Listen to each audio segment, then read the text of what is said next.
Hello everybody, this is Tessa Bishop. I am your instructor for FOED 6980 this semester. Welcome to the class. I am really looking forward to this semester. I think we're going to have a good time and learn a bunch of stuff. This short lecture is just an introduction to the class. It's got a little bit about me, about the class, about qualitative research, about the prospectus, and the first really big assignment, which is a literature review.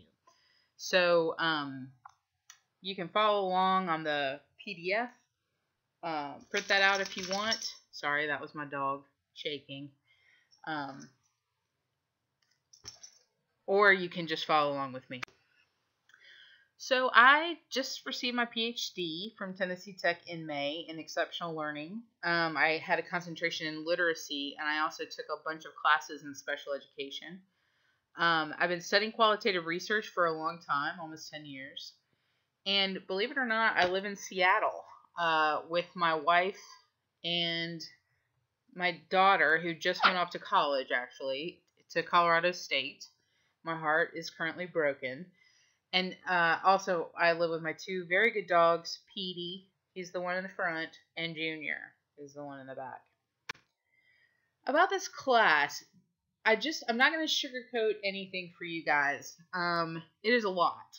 It's a lot of reading and writing. And each reading and each writing assignment they are all important, and they all relate to the final proposal. So none of this work is busy work. They all build on each other.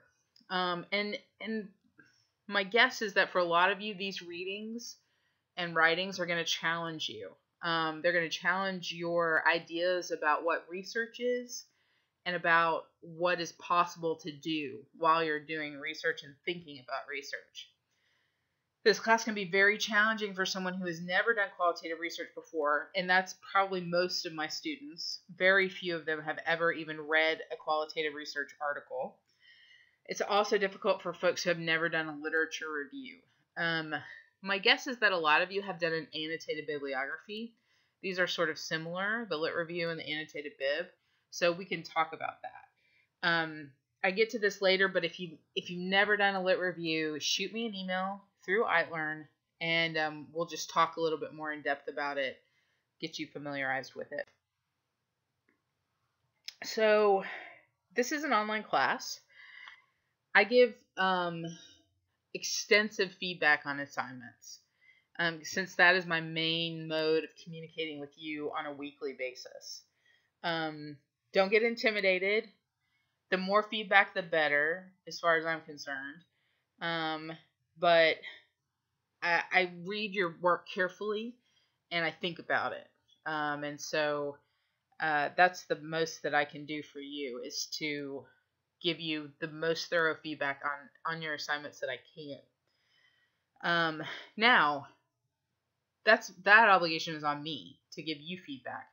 Your obligation in response to that is that you will actually read the feedback and adjust your future work. So if you, for instance, turn in your first assignment and the formatting is off, I'm going to make notes about the formatting. I'm going to direct you to places to go to learn about how to format correctly.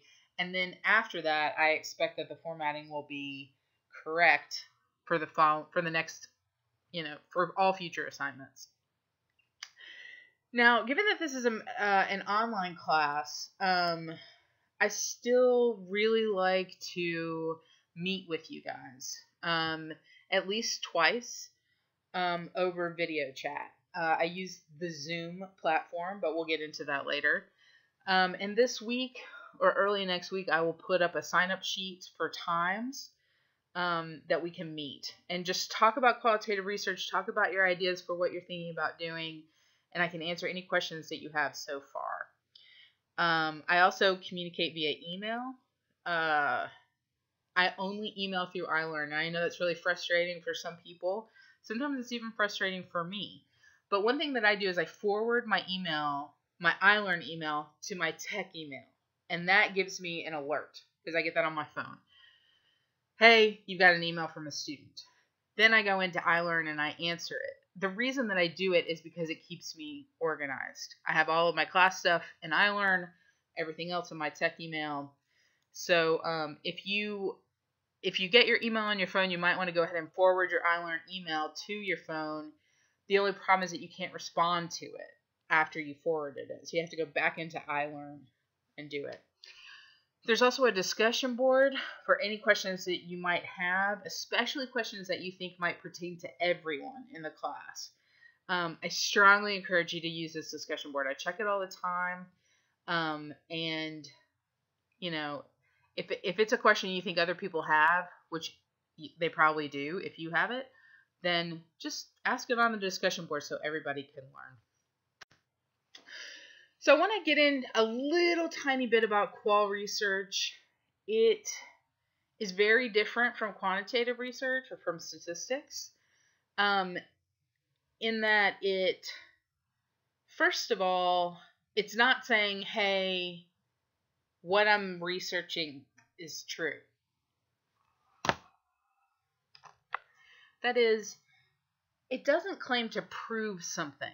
So like in quantitative research, oftentimes you have a research question like, given a new instructional technique, do 4th grade students' math scores rise or fall after being treated with this new instructional technique?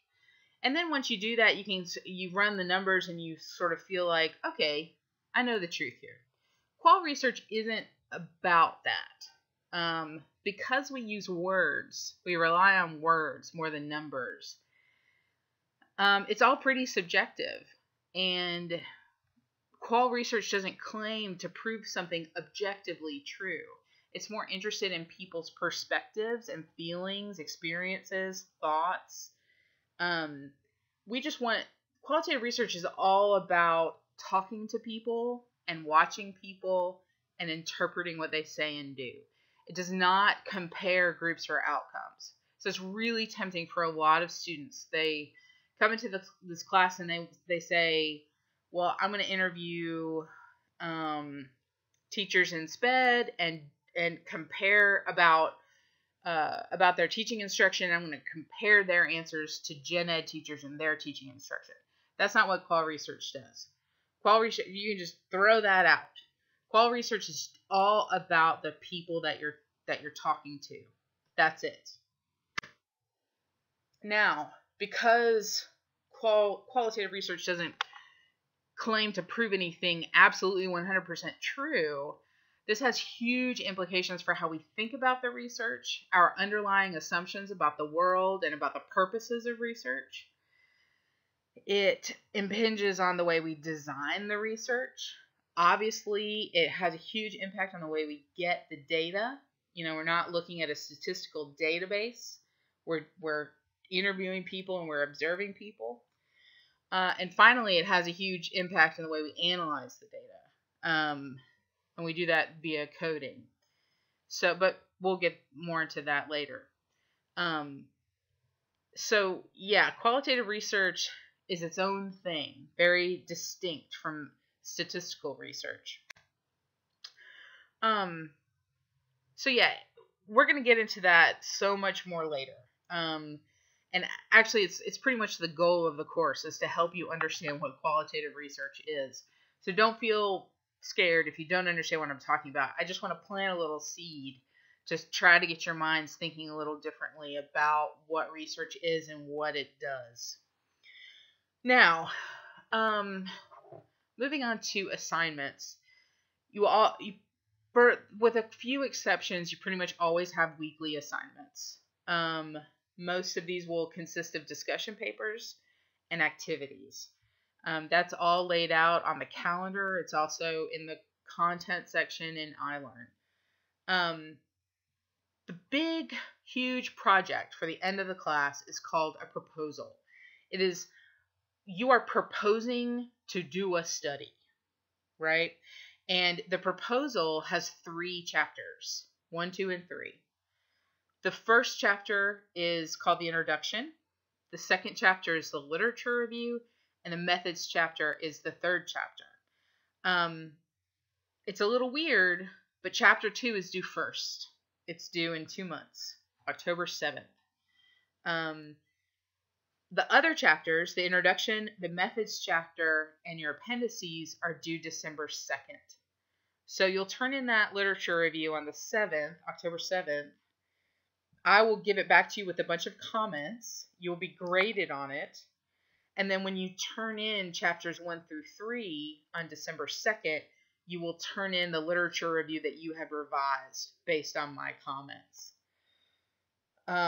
So that's the big project. We're, of course, going to be talking about this throughout the semester, so don't be scared. Now, that first really big assignment, the lit review, is due on October 7th, which really is right around the corner. You are required to write about at least 15 scholarly articles about your topic. And it follows a certain format. So a literature review, basically, at its most basic, is a description of some of the stuff scholars know about something. If you want to, you can pull out handout 9 and the lit review examples to get a good idea of what a lit review looks like. The articles that you choose should relate to your topic directly, if possible. And it should sort of give the lay of the scholarly land, so to speak, about your topic. So what are other scholars saying about your topic, and how can they help you find out what's really important and design your study? But we're going to talk more about this. For the lit review, the studies must meet 5 criteria. They must be found in an academic journal. They must be peer-reviewed. And this is a tricky one. This trips up some people sometimes. The studies that you review must be qualitative studies, not quantitative. Okay? And sometimes there's not a lot of work out there, a lot of qualitative work about your topic. And if there's not, we can talk about that. The study that you review must also be about a research study. Sometimes scholars write theoretical pieces, or they write pieces for educators that say, hey, we've been thinking about this, and here are some tools that you can use in your toolkit for when you teach, students with autism. That's not a research study. That's just somebody's thoughts about something. Now, of course, they're important, but they're not appropriate for a lit review. So if you want to compare an article, a theoretical article, versus a research study, see the Bennett article in week 1, which you should already be looking at, and then take a look at week 2 and print out the Boot and Bile article. And you should be able to see the difference between those two directly in many ways. Finally, the literature must be directly relevant to your topic unless there's not a lot out there, and then we'll talk about it. You have to be a little creative if your topic is understudied. And that's a good thing, in my opinion. If your topic is understudied, that means that there's a lot of different ways you can go in different directions, things to focus on, but it does make your lit review difficult. So just shoot me an email if you're having problems finding qualitative studies about it. So that's what all the articles must be. Now, the articles should be interesting to you and engaging to you. They might challenge your previous beliefs about something. They might surprise you. I'm looking for you to be engaged with the literature in a conversation with the literature in which you are active and you are involved and you are thinking about these things and letting yourself be open to differences in the results that the study found and maybe your own experiences in education. That's going to happen. So my advice to you is to keep an open mind and to choose a topic that you really like and to let yourself be challenged by these ideas and this stuff. The lit review, I'm not going to go into a lot of detail about this, but the lit review also has an introduction that should contain several things. These are all laid out in the examples. There's also a rubric for the lit review that you should look at. A lit review, each entry, which is like basically a section on a particular study, should include a brief synthesis of the article and then a description of how that study relates to your study. Okay? I want to see you making connections between the literature and between your work. Finally, it needs a conclusion that mentions all the articles briefly and synthesizes them. So that's basically a lit review. It's got an introduction, and then you'll have at least 15 entries, 15 descriptions of 15 studies and how they relate to your work, and then finally the conclusion. Okay, so again, it's due really soon, October 7th. Get started. I offer to read your drafts if you get them to me by September 26th at 5 p.m. That gives me time to read them and then you time to adjust your draft. And I highly recommend that you do this. Students, especially if you've never written a lit review before, they turn in that final draft and it's off. It's totally off base. So please work ahead and get that to me by the 26th. So in summary, this class is tough but doable. I have heard that students dread this class. And I hope that you guys don't. But you should know that it is tough. It's a lot of work. But you can do it if you want to. I'd go ahead and get started on the lit review. If you've never written one before, let me know as soon as you can. And I think that's about it. I'm looking forward to a great semester and getting to know you and your research ideas and sort of helping those come to fruition. So, yeah, let's get started.